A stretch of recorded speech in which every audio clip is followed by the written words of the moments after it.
Good morning and welcome to our Week 10 Roundup. It's the Valley Sports Telegram Week 10 recap. As always, I'm Arshir Sarin. I'm joined by Kenny Hodges, and we got Kaylee Harden back this week. It was a good week of football, and it really set us up for the playoffs coming up next week. Stay tuned for that. We're going to have a separate breakdown for that. But as always, we're going to jump right into it. And today we're going to start with the Valley Mission. Everything was really locked up. It was just kind of a matter of seeding and pride battles. Silmar went into Van Nuys and came out on top 43-6. Canoga went into Reseda and took care of business. It was 49-0. The big game out of the Valley Mission, Kennedy went into Panorama, and Panorama used the big second half to pull that one away. It was 28-14 for Panorama. Over in the East Valley, Arleta went into Chavez and came out on top 21-17 in another slugfest of a match for those two. Pauley went into Grant, and this one went down to the final moments. It was 28-33, Grant on top. And then Verdugo went to North Hollywood, and they might have contained the running game, but didn't do enough. It was 26-3, North Hollywood out on top. Out in the West Valley, Cleveland went into Birmingham in a matchup we've been eyeballing for a while, but Birmingham ran away. It was 38-0. And Taft went into Chatsworth and blew their doors out. It was 20-0. And our game of the week, interesting one, because El Camino was the hosting team versus Granada Hills, but the game was played at Granada Hills. And the Highlanders came out on top 44-15 over the Royals. Turn it over to Kenny. You've got some news. You got some notes on these. Yes. So let's start in the Valley Mission. Silmar, big win over Van Nuys. A good season for Silmar, finishing 500 in the Valley Mission is a step in the right direction for that program. A young program that's kind of building up, and we'll see if they can kind of carry that momentum into the postseason. On the flip side of that, a tough loss for Van Nuys. It's been we've kind of laid out and talked about how tough it's been for Van Nuys a little bit this year. It would have been nice to kind of see them put together a couple of good efforts down the stretch and maybe kind of steal a spot in the playoffs. That would have been a nice reward for those kids and how hard they worked. But numbers wise, it just didn't kind of work out. And the 43-6 loss kind of popped the bubble burst on them a little bit. And they kind of finished right outside of where you'd need to be to kind of sneak into D3. Canoga handled business against Reseda. Hunters finished off an unblemished record in the Valley Mission this year. Corey Ruel, ridiculous season for the Hunters, even though he kind of had pedestrian numbers because they kind of took their foot off the gas a little bit going into the postseason. He finished with almost 1,800 all-purpose yards from scrimmage and 17 total touchdowns, and most of that was done in the last 6 or 7 games of the season for them. So look out, they could be a team that could make a nice run in the playoffs. And obviously, I'll get more into Kennedy and Panorama. But Panorama finishing the season 9-1, 5-1 in the Valley Mission, finishing second. Most regular season wins in their short program history. The 15 years of the school, they've never had 9 wins in a regular season. If my notes are correct, I don't think they've won 9 games in a calendar season, including playoffs. They've already got that just from their regular season alone, so there'll be a team to watch in the playoffs as well. Moving over to the East Valley, barn burner that Kayla's going to get into with Grant and Pauley. It was a battle for third place, and Grant took it, and they'll finish third in the league. But a good season for Pauley, finishing 500 in the league. That program's progressing. Like I've said going into that week, they're short on numbers in terms of their depth, but they're long on heart, and they're going to fight every week. So there'll be a team to keep an eye on when the postseason comes around. NoHo got back to business after a tough loss the week before against Monroe, losing out on the league. Ronnie Gibson and Jalen Burke kind of reverted back to form for them. 3 touchdowns between them. Ronnie Gibson had a 70-yarder. They look to get back on track as the postseason approaches. And Mike Chavez came up just a little bit short against our leader. But the story for me coming out of this game is Xavier Vega and Angel Benavidez are becoming impact players for our leader just in time for the postseason to roll around. They've been a team that's kind of been trying to find their identity and kind of rediscover that magic from last season. And they've got two young men who've kind of stepped up for them and really kind of taken the reins to be impact players for that quarterback, Kennedy Duran. We'll see if they can carry that into the postseason. In the West Valley, Birmingham doing Birmingham things. They've kind of rounded back into shape, and they kind of starting to look like the Birmingham we kind of know that we've seen for the last 5 years. We'll see if they can take that into the postseason in a tough open division they're going to have to deal with. Taft beat Chatsworth 20-0. Good win for Chatsworth to wrap up the year. Nice to see that team get a win in the West Valley. Last year they went 0-5 in the West Valley, so for them to pull out a win and put up a win in the West Valley is good for them. That's great momentum going for them also as well in the postseason. We'll talk more about that the matchup they drew in the first round, but we'll talk about that later. And our game of the week, another big game for the Stanleys and DJ Richmond. Elko didn't look out of place in this game. Maybe some things strategy-wise they might want to change if they get another crack at them later on down the line. They got to get there. But Granada did what they've done, and they pretty much locked up that number 1 seed coming out of this game in D1. Oh, and just a quick note from the Southern section. Congratulations to Sierra Canyon. Went on the road to Notre Dame, 42-21. They take the Mission League. Their first year as a member in that league, they take the Mission. It's going to be interesting when those brackets come out to see how they finish down the stretch, where that's going to put them in terms of their playoff positioning. But they do take the Mission League the first year they're in it, and it looks like that program is off and running to do some big things in the postseason themselves. And those are my notes from around the valley. Yeah, and keep rolling, jump right over to Kaylee. That Poly and Grant game had pretty much everybody on the edge of their seats. And you were there. Okay. So I wasn't here for week 1, but I did start my reporting season with Grant, so it was nice to end the regular season with them as well. I saw a lot of development from their team as far as fixing their mistakes, becoming more disciplined, taking direction even during the game and making the necessary adjustments. In this case, that won them the game.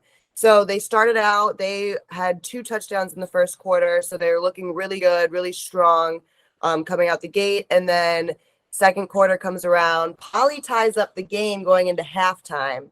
So Grant was obviously frustrated. They came out of the locker room after halftime. They were charged up, ready to go. They were talking their smack on the sideline. They were fired up. So in the third quarter, Caswick Anderson had a touchdown right in the first few minutes. So that brought Grant up 1 score. Poly chewed up the entire rest of the third quarter trying to run the ball down the field. They were unsuccessful, but in the fourth quarter, they started in possession. Somerville was carrying the ball the whole time. He was making great headway down the field. They ended up scoring a touchdown, so they tied the score once again. And then when they went to go kick off to Grant, Rick Anderson, oh my gosh, as amazing as he is, he missed the kick. Poly recovered their own kick, scored again, so now they're up. And so Rick Anderson redeems himself. He gets a really good catch, gets Grant down the field again. They are able to score once more, tying the score, but Hovo, our guy, had a little bit of we'll call it a lapse in judgment. Whether he dropped the ball or spiked the ball is not my call, but it did hurt. It was the play that could have lost them the game. They got called. They got a penalty, were unable to make the extra point, so they were down just by 1. Poly gets the ball back. They were able to make the impressive stop, which earlier in the game, it's almost like they were, I don't know if the players just didn't have the strategy on them, but they were not spiking the ball out of bounds. They were not running out of bounds. Like the clock was just running and the coaches had to use up all their timeouts. So they have no timeouts left. There's a minute and like 30 seconds left in the game. They end up stopping Polly. They get the ball back. And at this point, I think there's like, now we've chewed up the last like minute. So there's maybe a little over like 20 seconds left. They get the ball back down the field. We're in the red zone. There's 10 seconds left of the game. They give the ball to Kaz Anderson, who gets them like just up to the goal line. And then with 5 seconds left in the game, they pass the ball to number 8, Alex Saitlian, who won them their homecoming game. So the homecoming thieves for Arleta could not have the game stolen from them by Polly. They defended themselves. They did a great job. That homecoming celebration, I've been to, I think, 3 homecoming games now. Best homecoming celebration ever. That school's got pride. They deserve that win. It was a fun game to watch, and I was happy to see it. So, only thing I will add, the Canoga people will fight you on the homecoming because that lowrider club with all those lowriders around the stadium, they'll be like, excuse me, ma'am, I beg to differ. But I did say that I've seen. That was the that was no, the for sure. there. But I will say it's one of those things that kind of like just in how you were kind of laying that game out. It sounds like the most Poly game that's kind of been their identity. They're going to struggle at times, but the team never gives up. They're going to keep fighting. They're going to, if you give them an opportunity, you turn the ball over, they're going to stick with it. They're going to be right there in that game. Also sounds a lot like a Grant game because we've talked about how amazing they can be. Even like when you're saying with Kaz Anderson, the guy makes all kind of plays, but every now and again, him or Jaquel Woodard or one of those guys, they're going to put the ball on the ground. And those are things that they got to clean up going to the postseason. You can't do those sorts of things, or you're going to be one and done because you turn the ball over in the wrong spot in a game where you're going to go home. There's no tomorrow to get it cleaned up now at this point. But I told you, Kaylee. I told you, Grant is must see. It's must see for many reasons. One, they're going to make the game more exciting than it needs to be, but also Kaz Anderson is going to make you some plays and he's going to give you some highlights. And I've been on that bull. Like I said, he was developing as the game was going on. Like in the beginning of the game, he like wasn't understanding how to utilize the clock and how to stop the clock in times when they really needed it. But then by the end of the game, they were spiking the ball when they needed to in order to stop the clock. They were passing the ball, running out of bounds.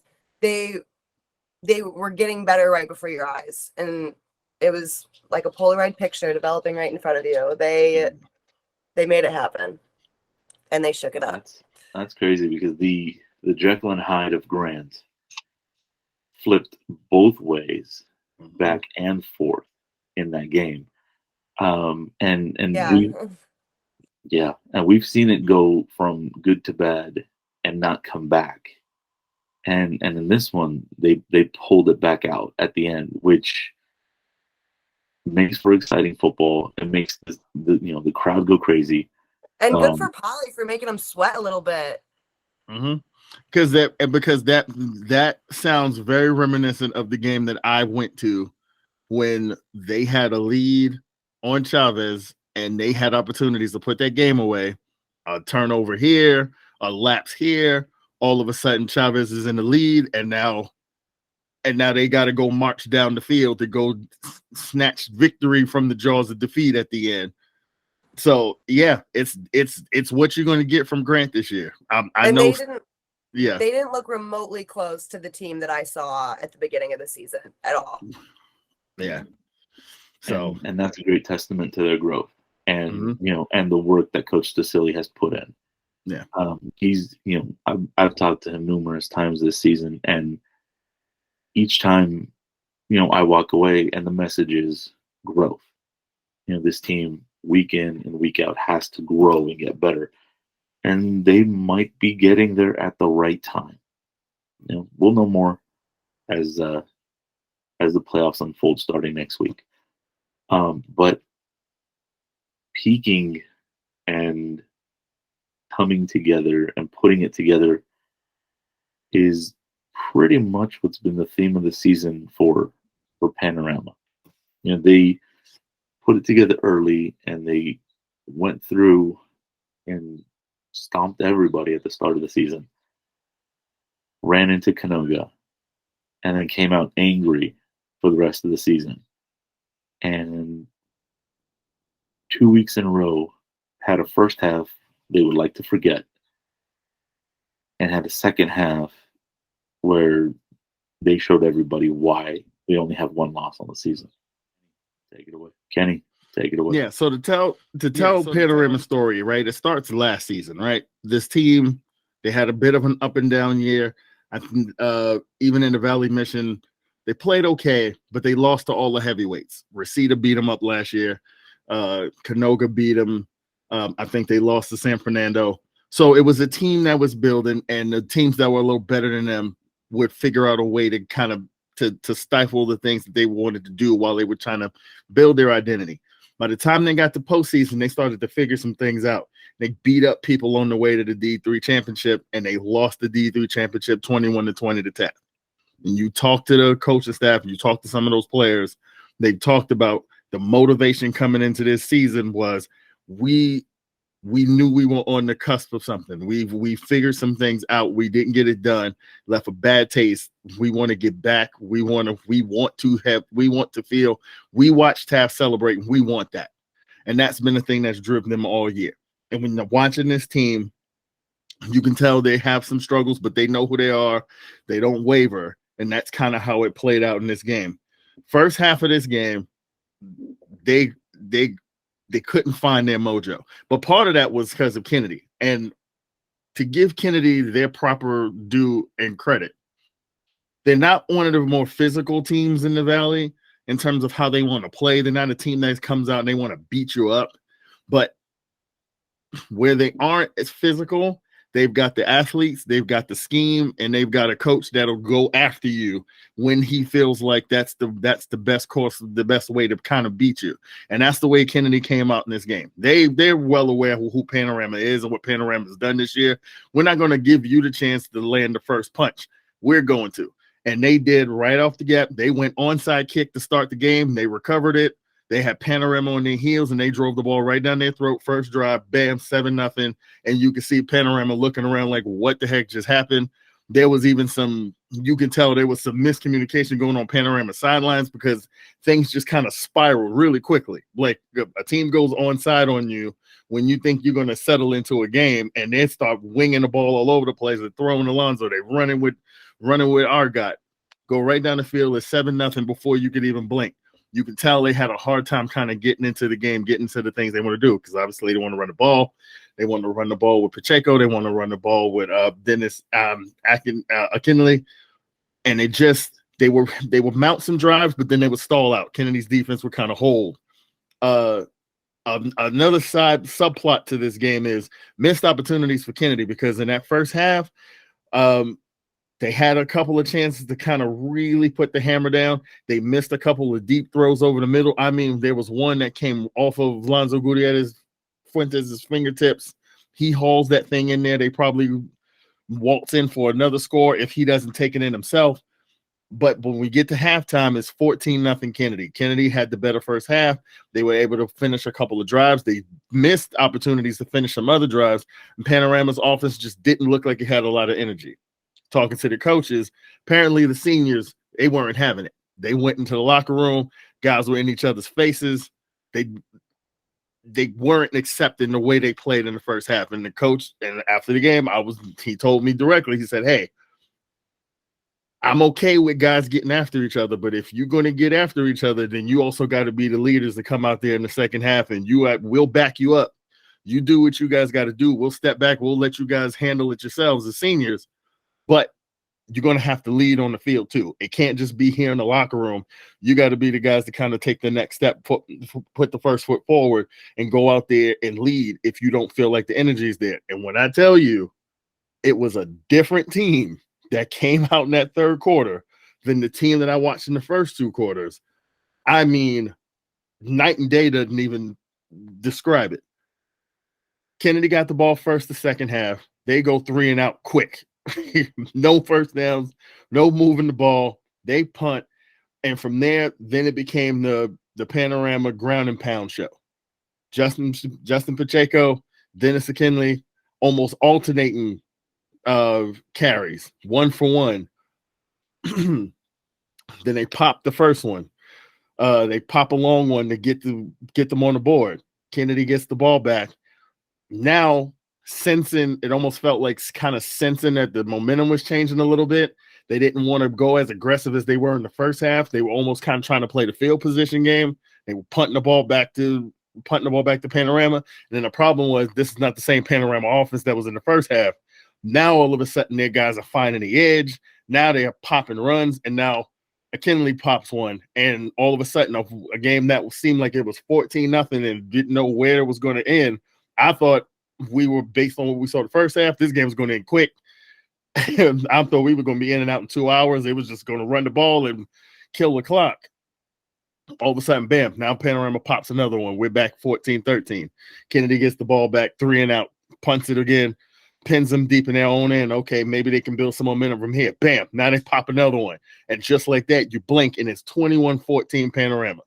And Kennedy's not playing bad. They're not able to finish these drives. They're not able to extend any of these drives. And Panorama gets the ball, and they have taken every opportunity that they get to get first downs, to put the ball in the end zone, and they turn the game around completely. Same thing. We get to the fourth quarter. Kennedy's still in the game, but they can't finish the drive. Panorama gets the ball back, and they went, and I went back in my notes. They got the ball at the 10-minute mark of the fourth quarter. They grinded 8 minutes off the clock and punched it in for a score.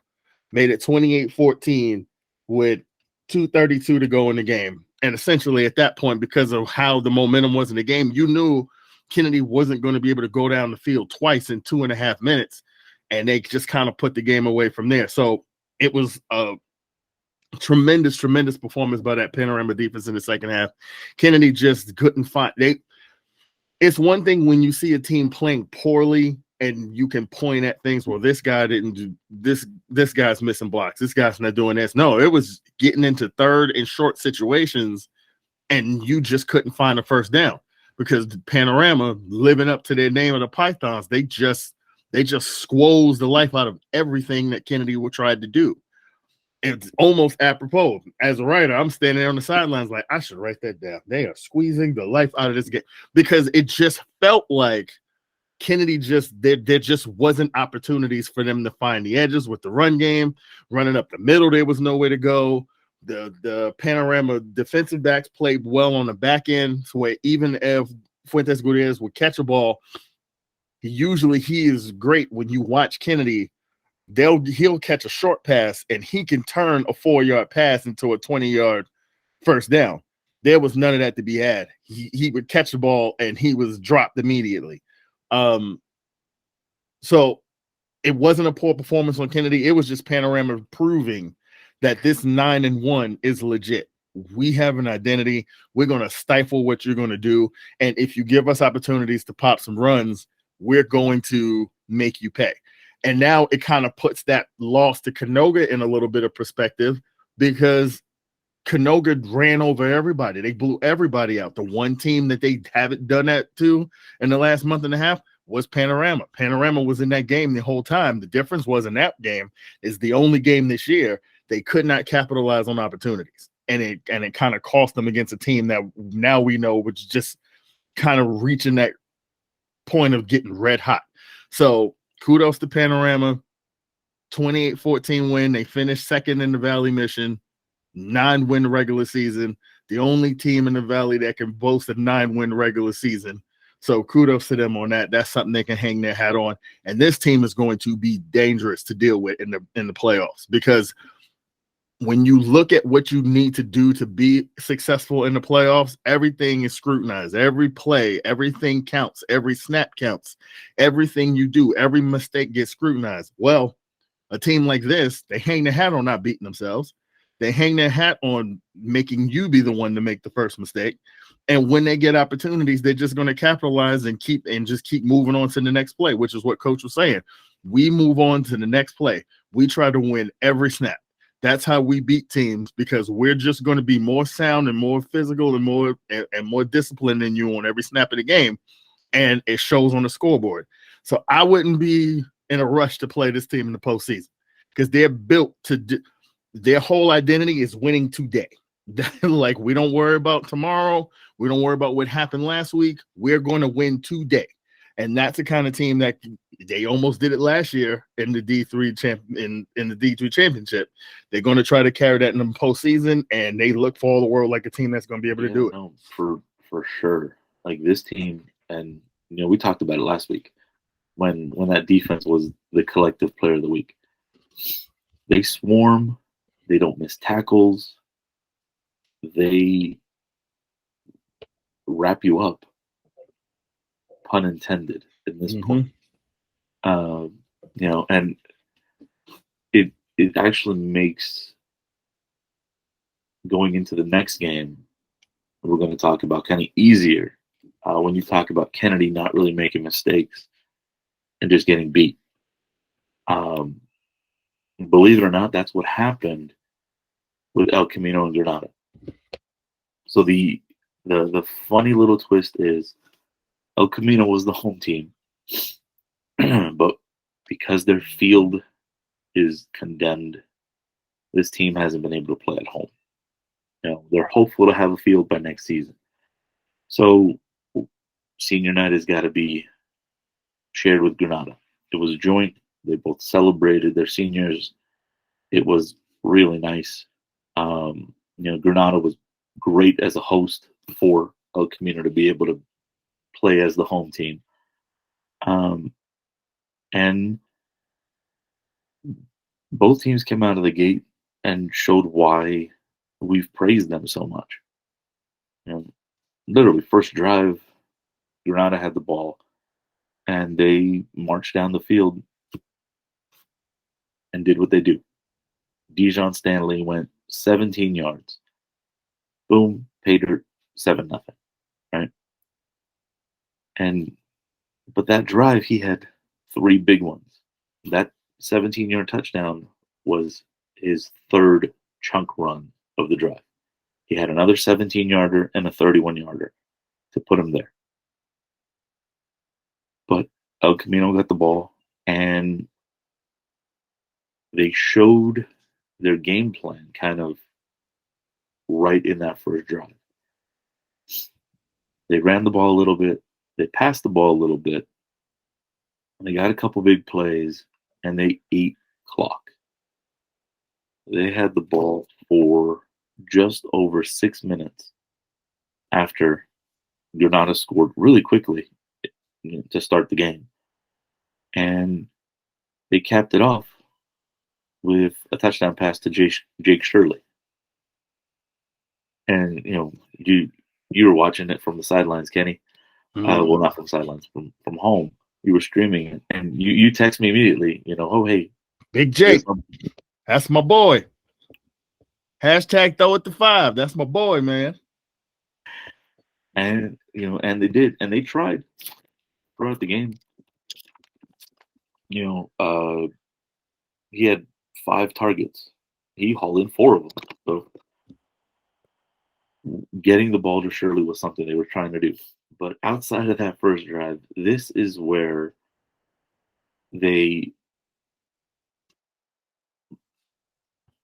just kind of looked at it and were like, well, what's going to happen? Because they were trying to stuff the run. They were funneling things back to the inside. But the first play from scrimmage after they tied the game, Darrell Stanley goes up the middle, which is what El Camino wanted to do, force them to run the ball between the tackles. Now Darrell Stanley goes, okay, I'll run the ball between the tackles. Goes through the line. Boom, 80 yards. Thank you. There was no chill. That was just, okay, we're going to go through and we're going to score. And after that, both teams kind of really just settled in. El Camino's defense started again, taking away the edge, not letting them really get outside. Um, I think out of the 45 rush plays that I have counted, only 7 were for big yards. And that includes the 80-yarder, that includes Dijon's 3 rushes in the first drive.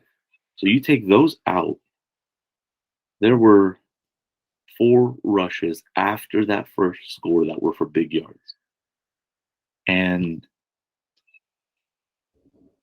unfortunately, those 4 rushes, 3 of them ended up in the end zone. And just that's what this Granada Hills team can do. You contain, you contain, you contain, and they break one and they're gone. But there were 2 possessions in the first half that epitomized the struggle El Camino was having in this game, and it wasn't necessarily them playing bad. So Granada was driving the field, and Kanye Martin, who is a big bruiser for them,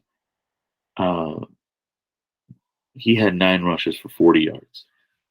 So very efficient, kind of between the he was there between the tackles guy.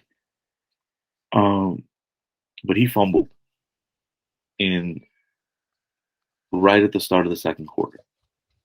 And you're thinking, okay, El Camino gets the ball, pretty good field position, and they've got momentum. They're going to come out and try to make something happen. There was a big run that was called back. It was a holding penalty. And that now set them back, I think it was 2nd and 20 or 2nd and 18, something like that. They get in a 4th and 15, and they try to fake punt. Okay. I mean, at that point, you're going to try to fake punt. You're going to try to fake punt. I'm not going to judge you there. But they get stopped. And they only net 4 yards on the entire possession. Like the fake punt got them about 7 or 8 yards, but they were so far behind the sticks that it did nothing. And what happens when Granada gets the ball back? Dijon Stanley goes 59 yards. And that was, again, one of those plays where El Camino's like, we got the turnover. Our defense is doing the job. It's okay. We can still work to stop them. But they hand the ball to Dijon. I think he was in Wildcat. But either way, Dijon gets the ball. He's running it. And 59 yards. Goodbye. And at that point, that made the score 22-7. Not bad. You're still in the game. And that was a score that they went into halftime with. But before we go into the second half, late in the second quarter, they got a big stop. Granada was in El Camino territory. They got a 4th down stop. Got the ball back. Armida had a big run. I think it was over 20 yards. But they only got 25 yards total on that drive. And they were forced to punt. So that was the story of it. They would get some big runs, get some plays, and then they'd get stopped. The offense just couldn't find a rhythm to get anything going against that Granada front. And like I said, the handful of times Granada found the edge, they took it to the house. Second half was more of the same. And Granada only had a couple big runs. They found the end zone. And near the end of the game, they gave the ball to Armida, and he had two really big runs. He got 60 yards on 2 carries and put them in the end zone himself. It was a 38-yarder and a 23-yarder. And boom. Okay. So now El Camino converts the 2-point conversion. It was 38-15. Respectable. Now they still have a chance to kind of get a stop. There's over 4 minutes left. They can get a stop and get a score and still feel really good about themselves based on what they did. But again, Granada found a way to score. And 44-15, that was it. Really nothing El Camino could do. Now, the one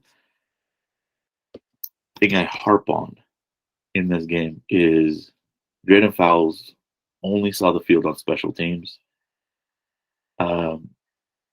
According to coach, he was a little dinged up. Understandable. You want him healthy for the playoffs. But when he's one of your big playmakers, I believe, as a former coach, you put the ball in the hands of your best players. And coach said it after the game, it's possible he could have found a way to get him in, integrate him more because of his skill set. In a game that's going to be played in the trenches like this, it doesn't really suit him. But you scheme to your best players. I look at it and I'm like, okay, maybe you could have schemed a couple screens.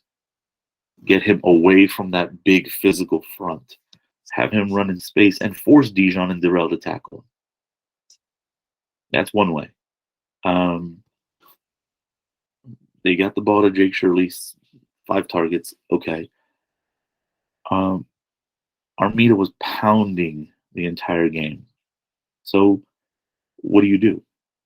You give Drayden Fowles a chance to do something. You give Javen Hall a chance to do something. Maybe some play action bootlegs. I mean, some of his big passes came on bootlegs. And 2 of them were improvised because the front came in and pushed, and Fowles, Javen Hall went to the sideline. And Kenny, you've seen him a couple times. This is my second time seeing him. My first time actually seeing him be forced to make a play. And he was calm. He was cool. He hit the bootleg. He got away from the pressure. And he found somebody. And if there wasn't somebody, he used the space and at least got back to the line of scrimmage. Mm-hmm. So I go back to allow your playmakers to make plays. So if you put Javen Hall in a few design bootlegs, now you got Jake Shirley. You put Jake Shirley on a slant. He thrives in that kind of a situation, forcing a linebacker to cover him. Maybe he'll make a guy miss and he'll make some moves. But we know Javen Hall is going to be calm, cool, collected back there. Give him a chance to do that. You work in a few of those screen passes to get away from that big physical front. And now Drayden Fowles has room to operate. And he can make some guys miss. But, this is something that if they happen to face each other again in a couple weeks, which is a possibility, you live and you learn. Sometimes as a coach, sometimes coaches can outthink themselves. You're watching the tape, you're watching the film, you're watching the opponent, and you've had a few weeks to kind of think about, okay, this game's coming up. How do we attack what they do? How do we limit what they do? How can we contain what they do? What's the game plan that we think is going to put us in the best position? Okay, we're going to kind of go away from a couple of things that we like to do. We're going to focus more in on this thing, try to accentuate this part of what we do well. And you get in a game and you learn some things about yourself against a tough opponent that you will have to take those lessons and make the adjustments. The thing that I wrote at the bottom of my notes as the game was ending, as the game was wrapping up, is I wrote down, they've got to trust the process. You know what you've got talent-wise. It's time to open this shit up. That's literally what I wrote.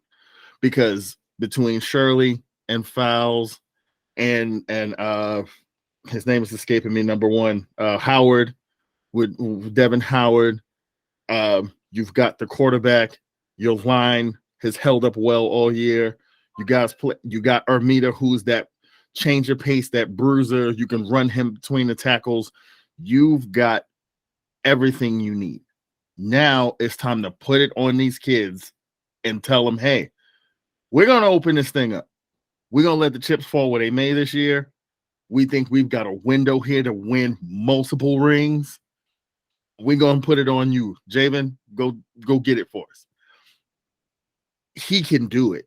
We saw him in this game. Chance, the Hexamer and Taylor are two scary individuals. I still cannot believe these men are not seniors because I call them men because they look like dads out there. They look like they don't look like players. They look like they're somebody's older brother coming to watch them play and they're alumni who used to go there. That's how scary looking those two kids are. I love it. Every time I see him, I just want to walk up to him and be like, oh, what are you? Y'all must lift every day. And we get it. It is hard to keep those guys out of the backfield. But what you saw and what I'm hoping the coaches saw with Javen Hall is, okay, even with these two monsters breathing down his neck, that's fine. I'm gonna get outside. I'm not shaky at all. I see it. I'm still seeing the field. I'm still trying to go through my reads. Somebody will come open. I know that guy's chasing me from behind. I'm either going to try to dink it somewhere or I'm going to step out of bounds. I'm going to get a couple yards and we're going to run the next play. If you've got a quarterback who can do that, that stands up to that sort of stuff, we've seen the things he's done this year. It's playoff time. It's win or go home. Let's open this thing up. Let's get Drayden Fowles in space. Just get Big Jake rumbling around out there and one hand catching all over the place and stiff arming people. Okay, let's get the ball to Howard. And as soon as we get them spread out because they don't know where everything's going, now we take Armida and we run it up the gut. And now he's picking us up a first down because he's not going to go down on first contact and we get him to the second level. And I'll take my chances with Colin Armida against your linebacker because he's going to hit your guy in the face and drag him for 3 yards. They have got so much to work with. And I get it. Granada has been a team that they've been puzzling to figure out because while everyone else is trying to figure them out, Bucky Brooks has leaned into it even more where he got to a point where he got in the West Valley and said, you know what? You know what I like? Instead of having someone hand it to Dejon Stanley, I'm just going to put him under center and he's going to get the ball. He's going to have the ball in his hands as soon as he snaps the ball. And he can have the option to hand it to his cousin or hand it to DJ. And depending on what y'all do, he might just run straight up the middle because y'all not going to stop him anyway. Y'all know what we're going to do. They might as well write Dijon is going to run this damn rock on the front of their jerseys when they walk out on the field. Okay, so if you know that's what they're going to do, right? How do we combat that? All right, we got to go at them. We just got to take it to them because you're not going to stop them. No one has stopped them.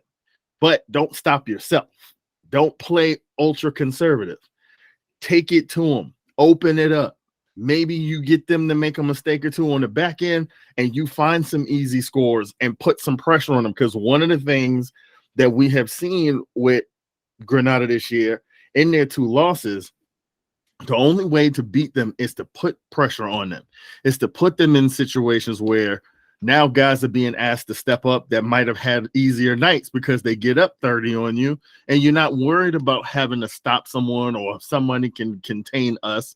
That's the only way you're going to beat this team, or else they're going to waltz all over everybody.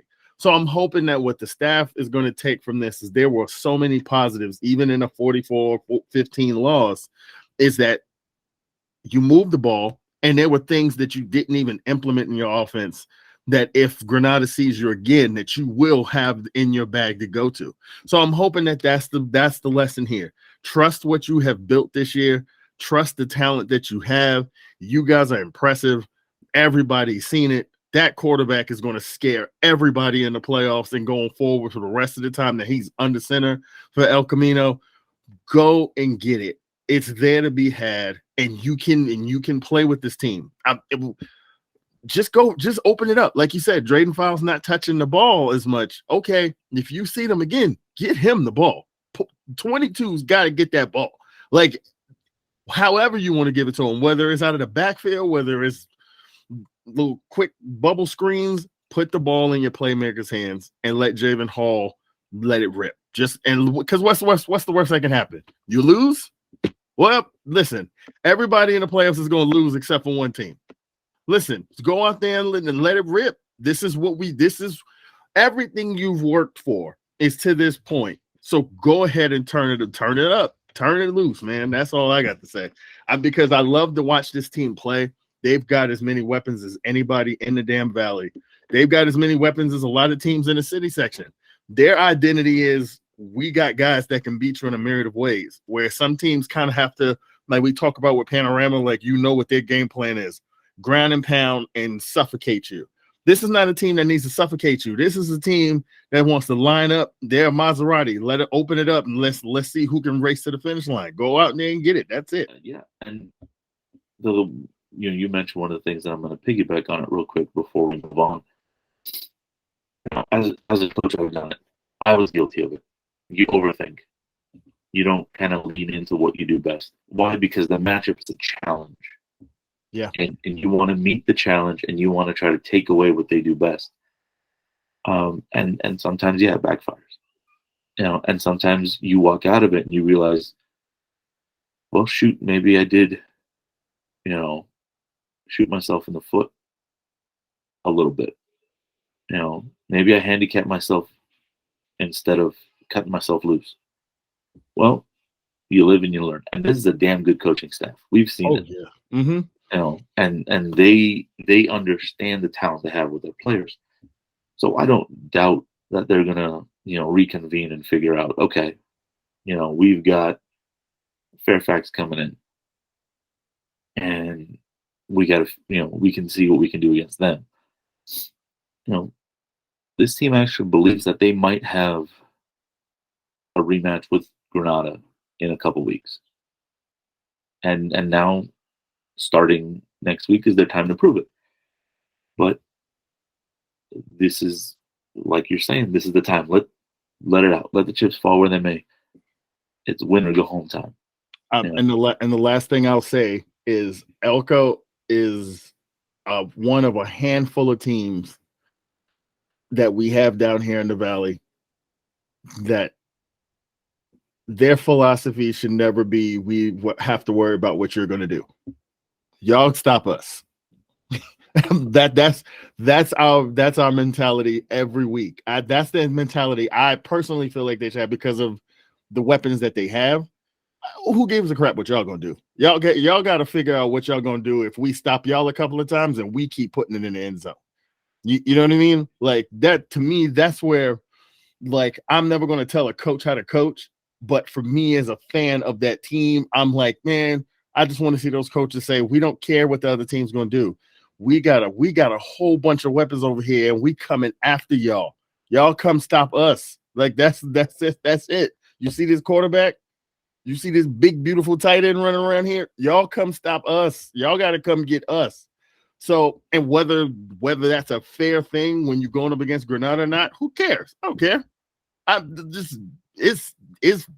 We just got to play. We got to play our game. Like, we don't have to. Some teams have to cut things out and be very cookie cutter because you got to work within the confines of what your talent says that you are. This is not one of them teams. This team they got players in abundance all over the place. Let your horses gallop. That's it. And I'm going to take that and just run right into the player of the week, because it's some horses.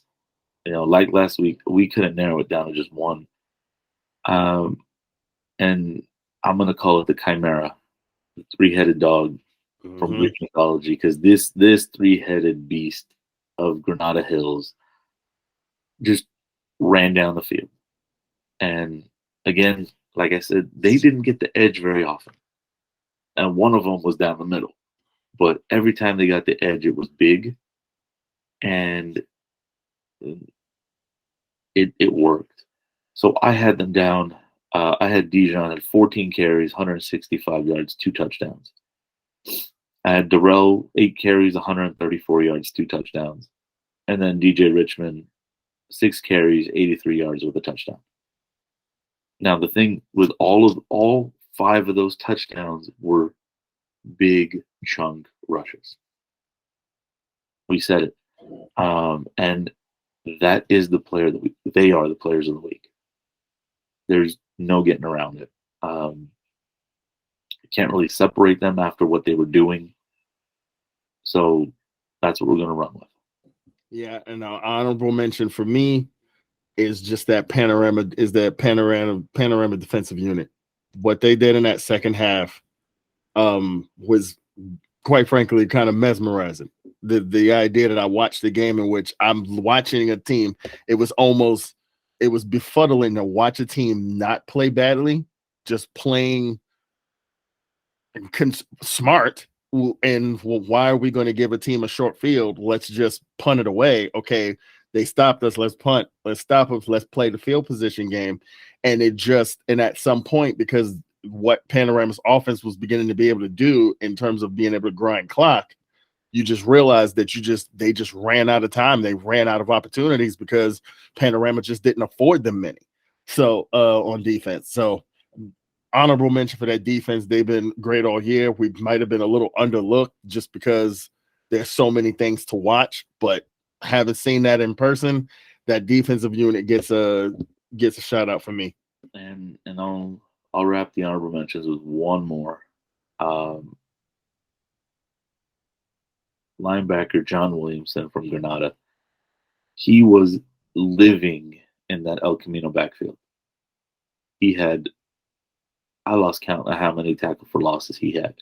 Mm-hmm. And it was just insane. And he was there every single time. And that was another defense that just took away everything their opponent wanted to do.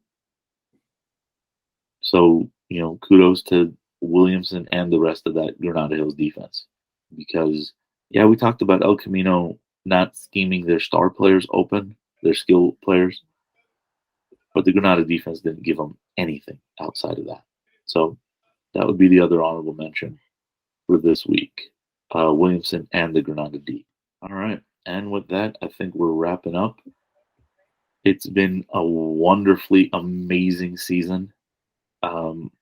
We knew football was more than good in the Valley. But even I'm surprised as to how great it's been. We've been pumping these kids all season. We're going to continue through the playoffs.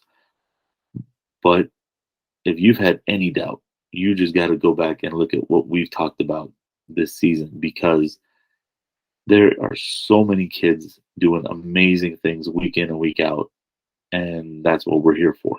We're here to pump it. We're here to bring it to you guys and remind you that, hey, the Valley is legit.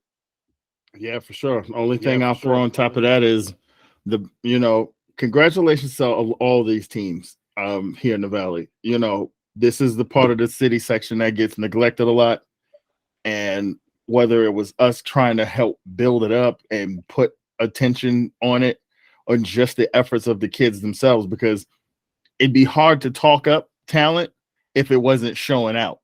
These kids have given us plenty to be able to take to the city in general and be like, hey, y'all need to come look at these kids. Look at what Corey Hall's doing. Look at what Corey Burrell's doing. Look at what Javen Hall's doing. Look at what Ramos doing, running over people. Look at that Kennedy quartet of players they come after you with all year long. Look at what Monroe as a collective unit did. Look at Jalen Burt is a baby and he's running all over people. Like Polly had a great season because Somerville keeps breaking big runs. Grant, as Jekyll is hot as they are, Casrick Anderson might put a ball on the ground, but he's going to put one in the end zone. Our leader punches you in the face. Chavez, these kids that shouldn't even be playing varsity, and they don't care. They're just going to fight anybody. So we have gone out of our way because we want everybody to understand and know. And kudos to these coaches too. Look at what Elko had to deal with this year with being displaced. Look at Taft being displaced for an entire season and it not breaking these programs. They just kept trucking along and putting games together. Van Nuys and Reseda have struggled with numbers and staff problems all year, and Reseda took the field and did it result in wins? No. But what those kids got out of this season, it is immeasurable in terms of like learning about yourself and learning to keep fighting and never giving up and don't doubt yourself and go out there and win. And every time they scored a damn touchdown, they celebrated like it was a Super Bowl. You know why? Because you should. Because you're working your butt off. And when people say you can't, you showing that you can. Silmar being a program on the rise. We've talked ad nauseum about Granada Hills, and like I said, Dijon's going to be on the big things, but he's got a cousin that's 2 years younger than him that everybody's still going to have to deal with for 2 more years, even when that boy get to Utah. The Valley is alive and is thriving, and I'm so happy to be covering it. I'm so happy to be part of a staff that we're out here busting our butts to make sure we bring this stuff to you guys, and thank you guys for supporting, because this is just the beginning. We got other seasons coming. We got basketball and we got soccer coming and we got track coming and we got baseball and softball. We are going to tell everybody, we're going to tell the world that there is a whole trove of talent here that these coaches need to start creeping in here in his backyard and start coming and plucking these kids, because they are amazing kids. The Valley in general, to me, when I think of the San Fernando Valley, you think of working class people. You think of people who just get up every day and they go and they bust their butts to make a living. And that funnels down to your kids. And the kids are that next generation of hardworking people who are just chasing dreams. And we are doing everything we can to bring it to you guys. So thank you guys for the support. Thank you to the coaches who have been so open to us and allowing us to get close to their programs and learn as much as we could about these kids. And thank you to the kids for embracing us and following us and going out of their way to point at me in the end zone every time they do something. Like, did you get that? Did you get it? Yes. All right, good. And messaging us for those videos too. Keep messaging us, because we have this stuff for you. Everything that we do, everything that we cover, everything that we post, it's all to just put a spotlight on the kids. So if you guys want your videos, if you're a parent and you want the videos of your kids, please reach out. We love the messages and we love the comments, as long as they're staying within the tone of lifting up the kids, because that's what it's all about. Exactly. So all right, parents, let's chill out with this is cheating and blah blah. Like, let's leave all of that alone, because it's all love. That's what we doing here. It's all about love. Save that for the World Series conversation. Exactly. We want to talk about cheaters. Yeah. We should. If here in LA, if we're talking about cheaters, we're talking about Astros. That's it. That's it. And we're working on spreading love and bringing it all to you. The Roundup will be back with a playoff Roundup next week. Keep your eyes out for our bracket breakdown and keep spreading the love. Keep spreading the love.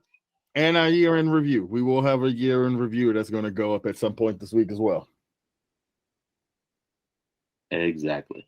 And we'll see you all when we see you. Peace.